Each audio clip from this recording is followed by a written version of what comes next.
Okay, so we will discuss today sampling techniques. Okay, one of the topics in engineering data analysis. All right. So welcome to our YouTube channel, EduBuild Engineering Insights. Please follow and subscribe to our EduBuild Engineering Insights as the YouTube channel for more videos to come. As of now, we will discuss the different sampling techniques.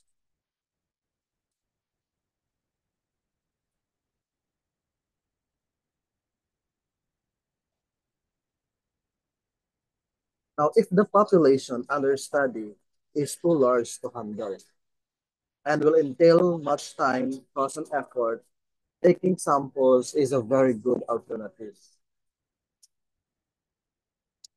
No. So sampling, as defined here, is a method.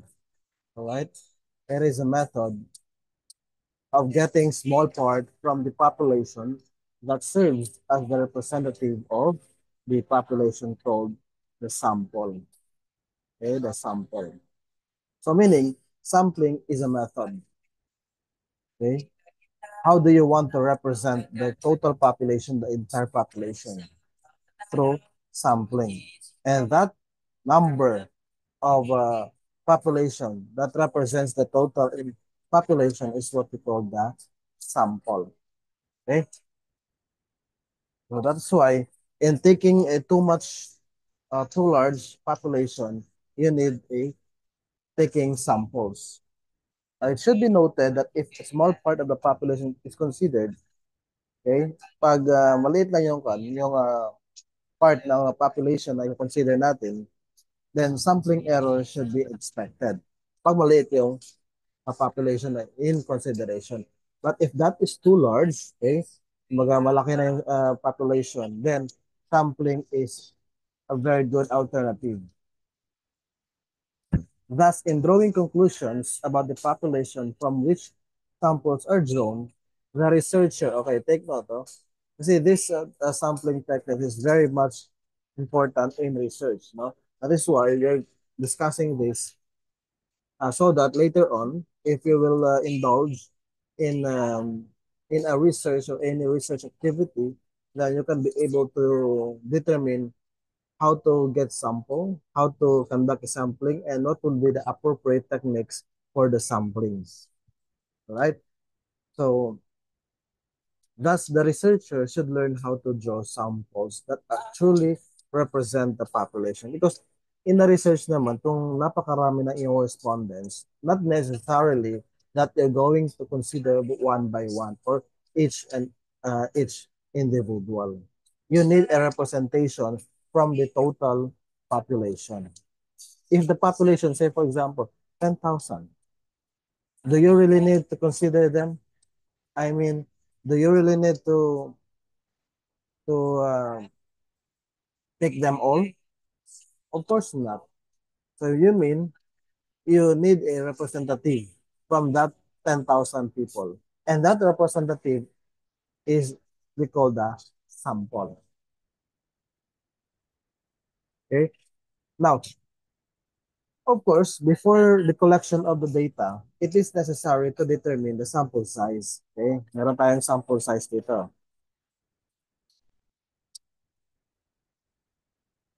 If the population is very large, like I said kanina, sampling is very much important if the population that we are considering is too large. But if the population that we are considering is very small, then we should expect a natawag natin na sampling error. And nagkaroon ng sampling error yan. Okay? Kasi for example, if that is the population is only 30, that is just the population is too much small, then no need to get a representation of that. Just take them all. But if the population talks about 500, 1,000, 2,000, then you get a sample, okay, by sampling from that number of population. So that is why, before you collect the data, you need a sample size. Kailangan ma-determine natin, gaano ba karami yung samples natin. So for instance, if a researcher wants to find the average, okay, This is an example, no? If the researcher wants to find the average IQ, okay, of the Filipino children aged 5 to 7 years in the rural areas, and he has only a few months to spend for collecting data. So sampling is allowed for him to save on time and money in the collection of data. Kasi just imagine, we are going to determine the average IQ of the Filipino children that ages from 5 to 7 years in the rural areas. Just imagine, no, the whole Philippines, okay, Filipino children aging 5 to 7 years. It will take time for you to determine, to find out the IQ, the average IQ of the Filipino children. So sampling is very much uh, important here, especially if you are time bounded. Okay, kumaga only few times, no, yung ano to, yung yung extent of your research activity. Now, to compute the sample size, para malaman natin yung sample size natin, we have this formula. And this formula is sinatawag natin na Sloven's formula. Okay? We call this a Sloven's formula.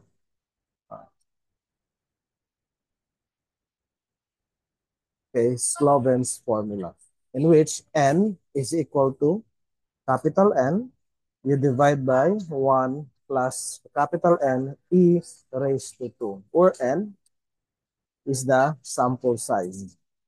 Your capital letter N, number of cases or number of the population, total population. And E is the margin of error. Okay, the margin of error. So the margin of error is sometimes presented in terms of percentage. So, yun nga. Kailangan natin makuha muna yung sample size natin. Now, say for example, we have this problem. A researcher wants to know the average income of the families living in a barangay A, which has 2,500 residents. Okay? So, ang target ng kanya activity is he wants to determine kung magkano ang average income of the families living in a barangay. And these families of that barangay area are in total of 2,500. Now, for his study, or for the study of this researcher, the question is, does he really need to determine to go individually all these 2,500 residents? Kailangan niya bang puntahan? No. This population is too much large. Okay? It will take time for the researcher na makuha niya agad yung average income ng mga families in this barangay. So, like I said kanina, we need a sampling. Kailangan natin ng sampling. We need sampling. Okay? Take note that sampling is a method of small part from the population. And then, through the number of this representative, we call that as the sample size. So in this problem, we are going to calculate the sample size that the researcher will need if a 5% of margin of error is allowed. So ilan ba yung magiging sample size ni researcher? That will represent the 2,500 residents. Okay? So what are the given? N is equal to 2,500. Your margin of error is 5%. So that is equal to, in terms of decimal, 0.05. Now, using the Sloven's formula, we can be able to determine kung ilan ba yung magiging sample size natin. So, using his formula, N is equal to the small letter N, the capital N, you divide that by 1 plus N, capital N, E raised to 2. So using this Sloven's formula, we can now be able to, out of the given data, we can directly substitute them. So the capital N, which is the number of the population, 2,500. Then you divide that by 1 plus 2,500 multiplied by, what's the value of E? That is 0.05. Okay? And you raise that into 2. So, how many? Okay, or what is the sample size? That is equal to 344.8. Okay. You take note that it is sample size that we are referring here, meaning to say these are number of residents. So we cannot take the decimal point. Instead, you round it up. So approximately 345 families. So meaning, ito yung kailangan ma-reach out ni researcher that 345 families. And these 345 families represent the 2,500 residents. Alright? So, kung halimbawa, the researcher is on the survey of determining the average income of the families, ibig sabihin, ang survey ni researcher is the only 345 families, not the whole 2,500 residents. Okay? Because the 345 families is enough to represent the 2,500 residents. Hindi kailangan lahat yan. Okay? Now, there are several sampling techniques that a researcher or one can apply in selecting the sample without being accused or biased. Kasi ang iniiwasan natin dito is uh, without, okay, without being accused. Okay? Without being accused or bias. Dapat hindi tayo biased. Because take note, we are gathering or collecting data from these respondents, from this population. Okay? So, yan ang iniwasan natin, ma-accuse tayo, and then they are biased. Kasi nga, take note, this is a research, and it must follow a scientific procedure. So, like I said, there are several sampling techniques that we need to consider. Okay, that we need to consider. So one of which, as presented here, is the random sampling. Okay, random sampling. We also have that what we call systematic sampling, cluster sampling, purposive sampling, quota sampling, and the last one is the convenience sampling. Okay, the convenience sampling. So let us just discuss that one by one, alright? Para ma-determine natin saan ba siya ginagamit. Okay, paano ba siya gagamitin? So that in your research activity, you can choose what is the appropriate sampling technique for you to employ. Okay? Ano ba yung dapat natin gagamitin na sampling? Mag-sample tayo ng respondents. Okay? Sige, let's consider. Now, unahin natin si random sampling. Okay. Si random sampling, this is the method wherein all the members of the population, okay, take that all the members of the population have equal chances of being included in the study. So, ibig sabihin, lahat, no? Lahat ng members ng population, meron chance na masama sila sa conduct of the study. This is applicable if the target population is not classified into different clusters. Okay? So, ito yung kanyang exemption naman.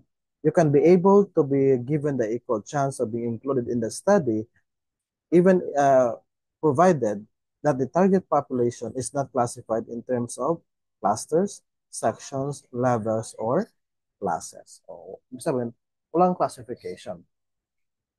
So this method, ang random sampling or this technique is easy to apply, but not when the population is very large. Okay? Hindi naman siya pwede doon sa buong population. Kaya sabi ko kanina, let's say, if the population is only 30, 50, 100, I think that will be enough that these respondents shall be given the equal chance. So in that case, that is a random sampling. Okay? Random sampling. But if the population talks about here is, let's say, 1,000, 2,000, 3,000. Well, that's not appropriate. Okay, so that is an exemption of this random sampling. This, like I said, a method that is very easy to apply, but not when the population is very large. Okay, say for 1,000 or more. Okay. Here, meron din tayo, under this random sampling, meron tayong tinatawag na lottery method. Okay? Lottery method. Yeah? Sounds familiar, di ba? Lottery method. Ibig sabihin, kung parang loto, parang loto. Okay. The lottery method is very most common and easiest method of random sampling. Okay? So take note, the lottery method pala is method of the random sampling. At so, ibig sabihin, under pa rin siya kay random sampling, si lottery method. So, paano ba ginagawa si lottery method? Ito yung tipong method wherein, kasi yung names ng mga respondents are written, okay, sa isang small piece of paper. Then, i-roll natin, okay, and ilalagay sa isang lalagyan, let's say, in a bottle or a jar, okay. Halimbawa, uh, kasi random siya, uh, pipiliin kung sino yung mga i-consider for the study. So let's say for example in your class, kasi you're all 30. So that's enough, no? Na to use to employ the random sampling. Okay, how are we going to determine now? So random sampling using lottery method. So meaning, kung mo tatawagin ko kayo, I'm calling one of the students here in the class. I'm going to write all your names in a small piece of paper. Then each shall be rolled. Okay, i-roll yan and ilalagay sa isang jar. So meaning, kung 30 students kayo dito, 30 pieces of paper din ang may lalagay ko sa small jar. Then the respondents or the students who are included with are those whose names are written on the piece of paper at random as drawn from the jar. Okay? So randomly, we're going to pick up that. No? So yun yung lottery method na sinasabi. Okay? So I hope that's clear. Now, for systematic sampling, this method is applied when the population is divided into different strata. Okay? Pag meron tayong iba't ibang strata or classes. And each class must be represented in the study. Ibig sabihin, merong division ito. Okay? Uh, the systematic sampling can be applied pag merong division yung ating population. And this division is into different strata or classes. Okay? Halimbawa, nag-aging age bracket. So 0 to 10, then 10, 11 to 20, something like that. So bawat range must be represented in the study. So let us deal with a sample problem para makita natin kung paano ba siya ginagawa, ang systematic sampling. Now, suppose a researcher wants to determine the average income of the families in a barangay. So, just like kanina, no, wants to determine also the average income of the families in a particular barangay. But here, the families are all 3,000. Okay, so 3,000 yung dami nila yung population. But these 3,000 families are distributed in 5 rooks. Okay, so meaning, itong barangay na ito, si barangay,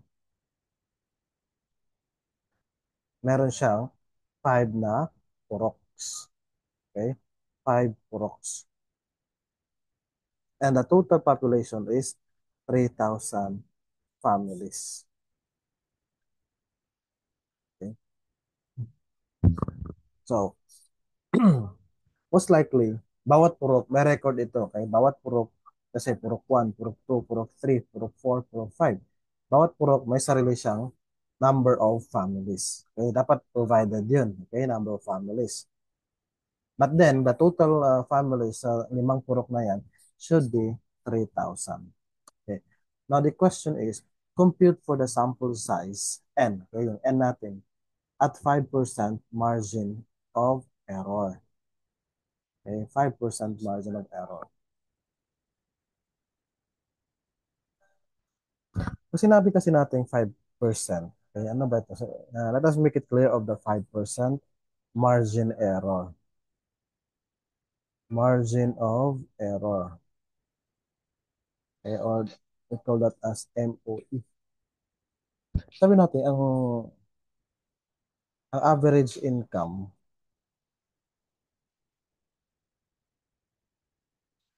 sabi natin ang average income is 20,000. Okay, 20,000, no? Yeah, I just want to illustrate the 5% of margin error. Now, what is the 5% of the 20,000?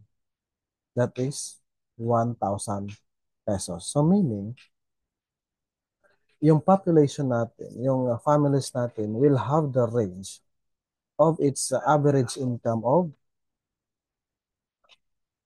19,000 and 21,000. Kasi this margin of error, 5%, that is positive, negative 5%. So what is 5% of 20,000? 1,000. So meaning, yung 1,000 minus natin sa 20, that is 19. Yung another positive dito, i-plus natin yung 1,000 sa 20, that becomes 21,000. Ibig sabihin, the average income of the family is within that bounds, 19 and 21. Okay? So that's how we interpret that 5% margin of error. So let us now proceed to the determination of the sample size. So again, using the Sloven's formula.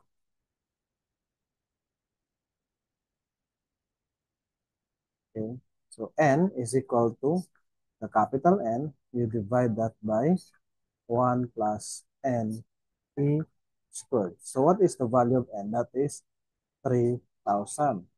You divide that 1 plus 3,000 multiplied by 0.05 squared. So what is now the sample size? That is, ilan ang sample size natin?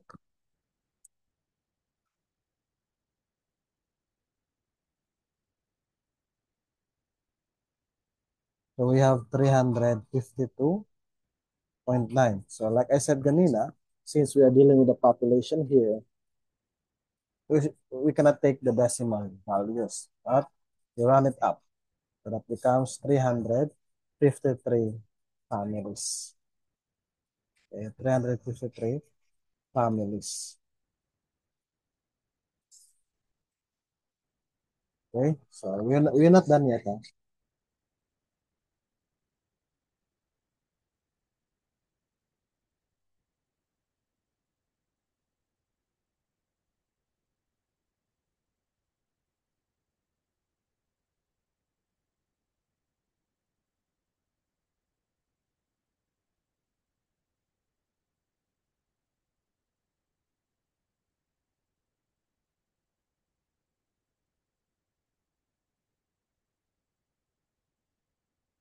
We're not done yet.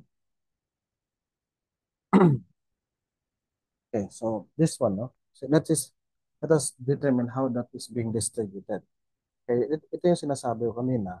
Kung meron tayong purok 1, purok 2, purok 3, purok 4, purok 5, since that is 5 puroks, bawat purok has recorded its population. So let us say for purok 1, that is 800. Okay, that is 800. Purok 2, that is 400. And Purok 3, 500. Then Purok 4, 600. And Purok 5 is 700. So pag i-total natin itong lahat, that falls the sum of 30 or 3,000 families. Now, itong percentage, paano natin kinuha ba yung percentage? So that is 800 divided by 3,000. That is, so that is 800 you divide by 3,000 multiplied by 100. That is equal to 27%. The same also, 400 we divide by 3,000 multiplied by 100, that is equal to 13%. Then 500 for Purok 3, we divide by 3,000, then multiplied by 100. That is equal to 17%. The same also for the Purok 4, 600 divided by 3,000, then multiply that by 100, that is equal to 20%. And then for the Purok 5, that is 700, you divide by 3,000, that is multiplied by 100, that is equal to 23%. Now, if you're going to total the different percentages of the 5 Puroks, 27 plus 13 plus 17 plus 20 plus 23, it must be 100%. Okay, 100%. Now, that is based on the total population. Now, ngayon ang tanong, sa isang purok ba, ilan ba dapat ang kailangan makuha na families? Kasi doon sa total natin, sample size is 353 families. But bawat purok, ilan kaya ang dapat natin kukunin na families? From purok 1 to purok 5. Now, using these percentages, gagamitin natin itong percentage na ito. So, the total sample size natin is 353 families. So, we get the 27% of the 353, and that is 95. The 13% of the 353 for the Purok 2, that is 46.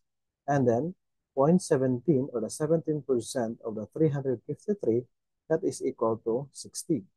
The 20% of the 353 is equal to 71. And then the 23% of 353 is 81 families.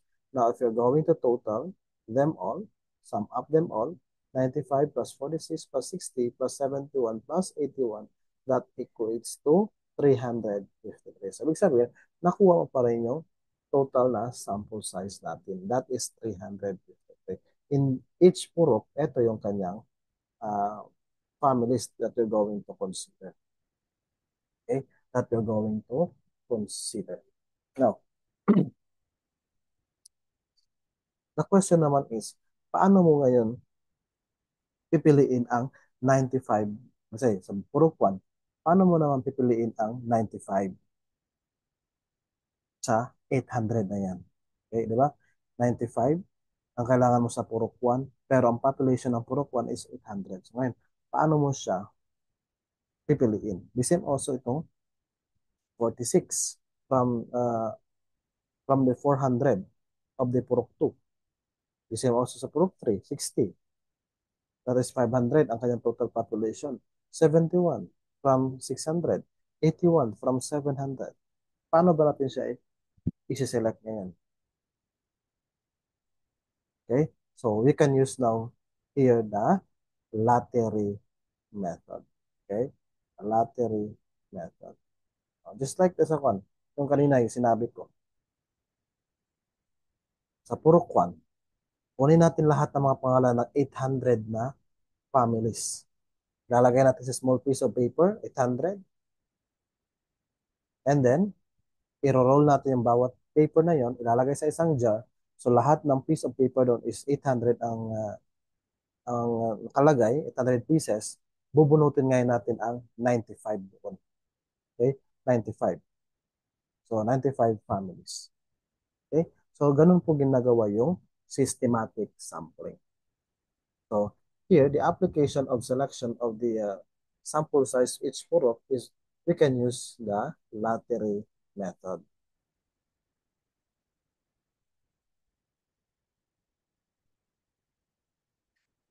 Okay, so let us proceed. Now, proceed tayo sa cluster sampling. Okay, cluster sampling. Paano ginagawa sa cluster sampling? When the geographical area where the study is too big, okay, masyadong malaki, and the target population is too large, then the method is very much appropriate. Okay? Sabihin yung geographical extent ng study mo is too big. Kasi buong Mindanao. Kasi buong region, the BARM region, the Region 12, no? Gusto mo ma-consider the population of the whole Region 12, the population of the whole BARM. Okay? Kasi napakarami ng population na yun. We are talking here thousands of people. And then as to the geographical extent of the area is so big. So in that uh, consideration, okay, in that consideration, very much appropriate si cluster sampling. Now, the selection of sample units is not by individual. Okay? Itong sample units natin is not by individual, but by groups called the clusters. Okay? By clusters tayo.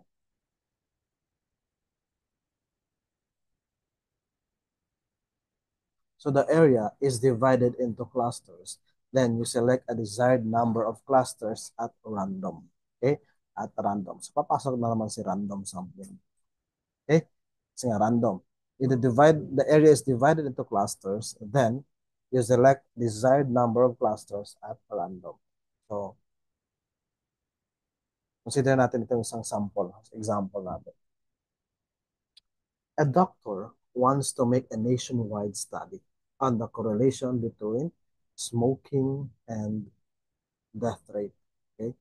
Smoking and death rate. So, ito yung kanyang gustong ma-achieve, the correlation, no, ng smoking and death rate. But yung geographical extent, the area of his study is nationwide. Okay? It is a nationwide study. So sabi natin, buong Philippines. Okay? Buong Philippines. Okay? Buong Philippines.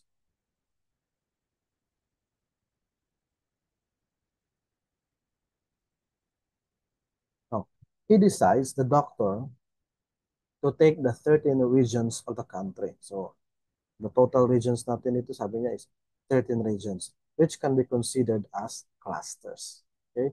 Which can be considered as the clusters. Now, if 3 out of that 13 clusters, kasi naka-cluster na siya by region eh. By region tayo. Nationwide, ang cluster niya is bawat region. So, how many clusters do we have? 13. Diba? Philippines, okay. Philippines, okay? That's nationwide, no? Nationwide to. So, kailangan natin siya i-cluster. Okay? Cluster siya by region. So, ang cluster natin is by region. By region. So, how many regions do we have? So, 13. So, meaning 13 clusters pa rin tayo. Now, if 3 out of that 3 clusters, 13 clusters or regions are the desired sample units. So, ibig sabihin, ang kailangan na natin is 3, no, clusters. Okay? 3 clusters. The name of the 13 clusters are written on small piece of paper, then pick the 3 at random by lottery method. Okay? Lottery method pa rin siya. Ibig sabihin, ilalagay mo yung 13 regions sa isang jar, isusulat mo dun sa isang piece of paper, cluster 1 or region 1, region 2, region 3, 4, 5, 6, 7, 8, 9, 10, 11, 12, and 13. At ilalagay mo sa isang jar or isang container, then you pick 3. Okay? Kukuha ka ng tatlong piece of paper, and that 3 piece of paper represents the 3 clusters. Okay? So we utilize there the lottery method. Lottery method. So ibig sabihin, lahat ng residents of the selected 3 clusters are included in the study. Okay? Included sila sa study. Kung halimbawa, 3 clusters, ang nabunot is region 1, region 2, and region 3. So sabi, lahat ng residents sa region 1, lahat ng residents sa region 2, at lahat ng residents sa region 3 are included in the study. okay, are included in the study. Okay, so I hope you get the cluster sampling na sinasabi natin.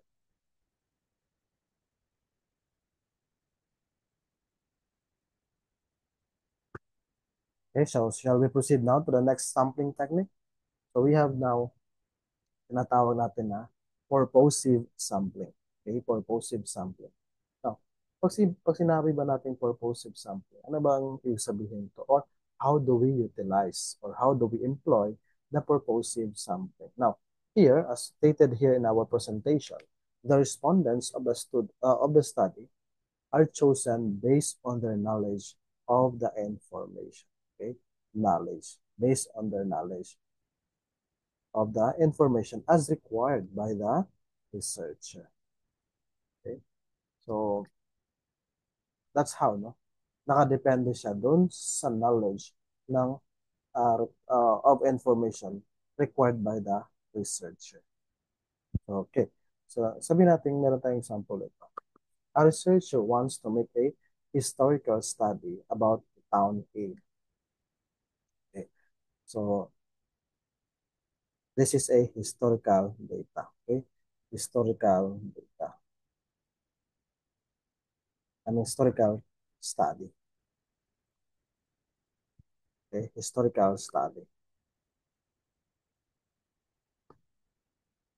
So, since the historical study that is to be conducted at the town A. So, dahil seniors historical study ay ang kakandak dito sa town A, okay, or historical study ng town A, ano dapat yung magiging respondents natin dito? So, sabi dito sa sample natin, sa example, the target populations are, ano target populations natin dito? Are senior citizens. Bakit senior citizens? Bakit hindi yung mga youth? Bakit hindi yung mga kabataan, yung mga adults? Okay? Bakit hindi yung mga tricycle drivers? Now, sabi kasi sa purposive sampling, the respondents are chosen based on their knowledge of the information. Senior citizens, ito yung mga matatanda na they have gone through the times in which sila yung may alam sa historical, no? History ng town A. Okay? Sila yung may alam sa history ng town A. So we consider the senior citizens the most reliable person. Most reliable persons. Ngayon,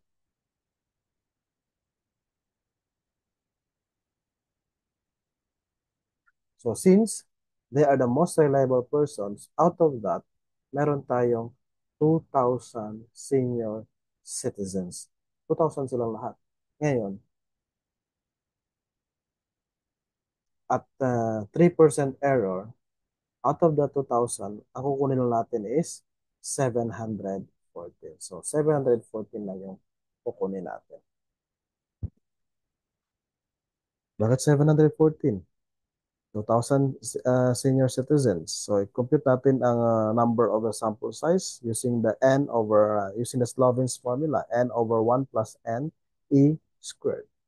So, given yung n, that is 2,000. Okay? Then,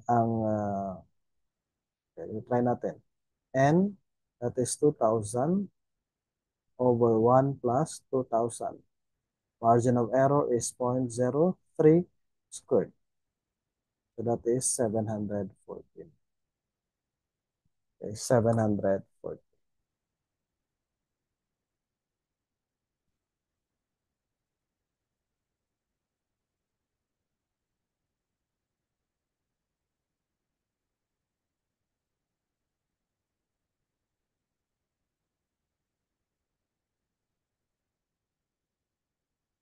Okay, so that's purposive sampling. Now, shall we consider now, shall we proceed now to next technique? Quota sampling. Okay. Sabi dito, the quota sampling is commonly used in a opinion polls. Okay. opinion polls. Okay. Ginagamit sa mga opinion polls. Kaya meron tayong mga survey, di ba? Oh. So, quota sampling ang ginagamit dyan na technique. Okay, so halimbawa, uh, are you in favor of, uh, let's say, okay, are you, say for example, are you in favor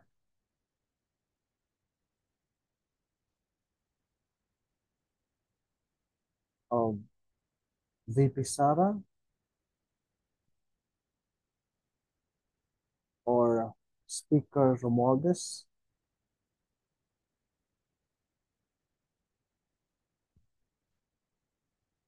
to be the next president?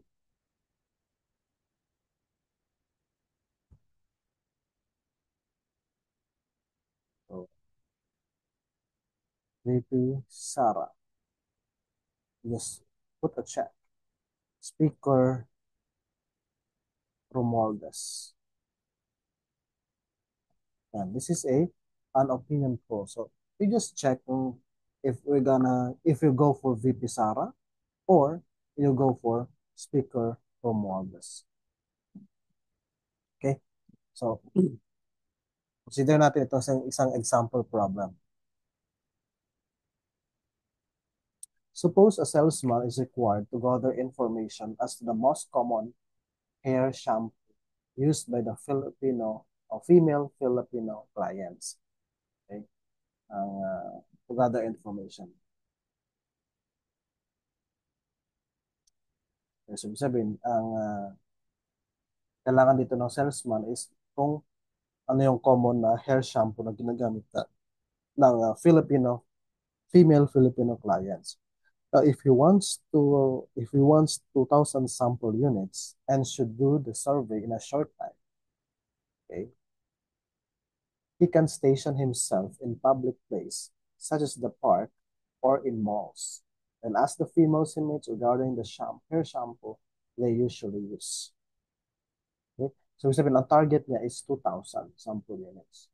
Ayun lang yung quota niya, 2,000. Just like dun sa dito kanina, sa question natin sa opinion poll. Ang target natin, kasi usually just like the SWS survey, yung mga Okta research survey, ang mga number of samples nila, yung sample size nila usually 2,000 eh. So yung 2,000 yun yung quota nila. Yun yung quota na kailangan nilang ma-achieve. So they will just ask this question to among the 2,000 respondents. Okay? Just like to hear, ang target ni salesman is 2,000 sample units lang. So, anong gagawin niya? Para makuha yung 2,000 na sample. Can station himself in a park. Okay, sa isang park or sa mall. Sa mall kasi maraming tao dyan. Kung sino man yung ma-meet niya, then he will just ask about sa kanilang hair shampoo na ginagamit. Pag na-hit niya yung o target na 2,000, when umabot na siya ng 2,000 people, then the researcher is done with the collection of this data. Okay? Tapos na siya. Na-achieve mo na yun. Kaya ngayon, just like yung sa mga SWS survey, kung ma-achieve nila yung 2,000, usually kinukuha na dun sa, sa Luzon, sa NCR. So, pag ma-achieve nila yung 2,000, the survey is now over. Then they will just analyze the data and interpret the data. Yan na yun. So, that is merely the quota sampling. Okay, so is that understood? Now, shall I proceed to the last sampling technique? That is the convenience sampling. Okay, the convenience sampling. Now, in convenience sampling, this is the technique that is used by the researchers who need the information the fastest way possible. But this convenience sampling usually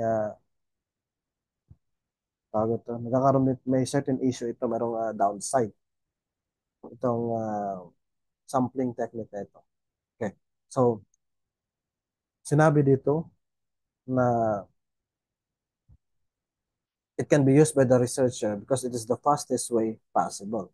So, halimbawa, the telephone can be used to interview the respondents about their opinions on a certain issue, okay, on a certain issue. But the downside is this method may be fast, which is admitted, okay? This is the fastest way. Imagine, makapag-interview ka over the phone na lang. But in spite of being a very fast method, it is also biased.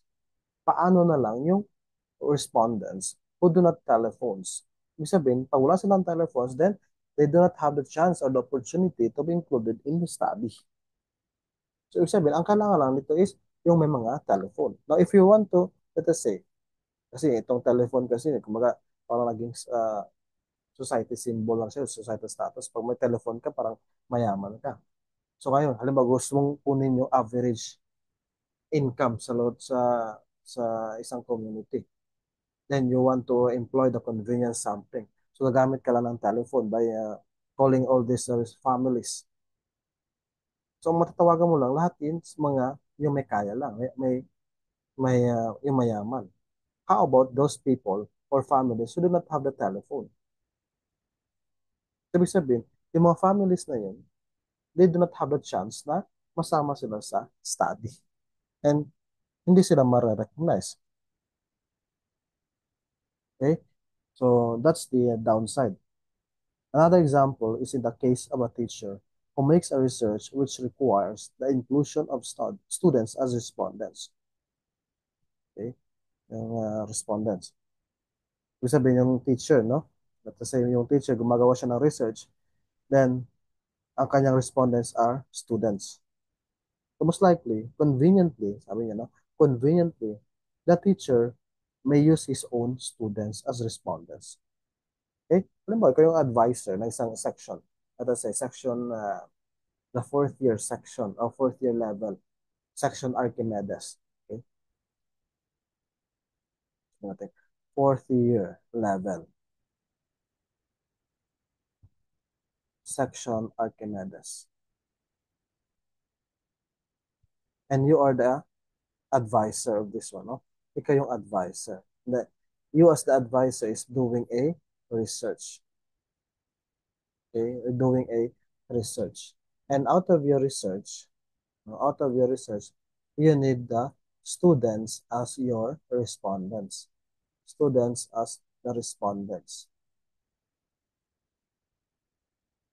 So instead na gagamitin mo yung ibang mga respondents, ibang students, what you're going to do is, conveniently, you're going to utilize the students in your section.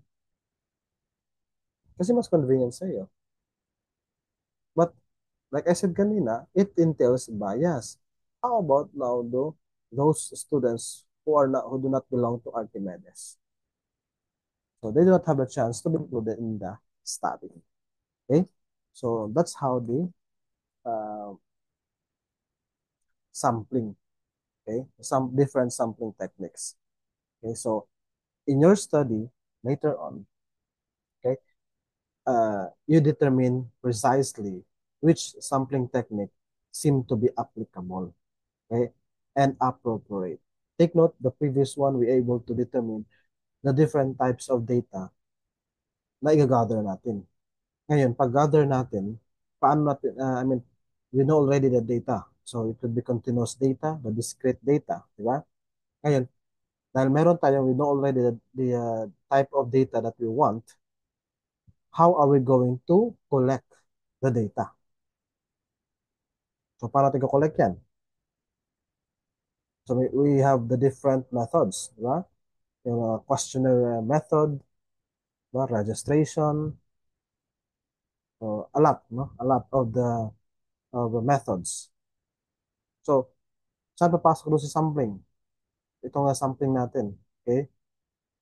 Papasok ito doon sa ating sample size, doon sa ating respondents. Ngayon, questionnaire yung gagamitin mo para makapag-gather ka ng data. The question is, how many respondents will you gather?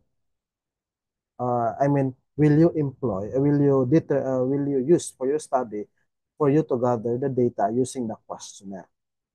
So yun yung connection ng ating mga data, the method of collection, then the sampling techniques. All right? So I hope you understand the different sampling techniques. Okay? So thank you for listening. So have a good day. Don't forget to follow us and subscribe. Edu Build Engineering Insights. So thank you.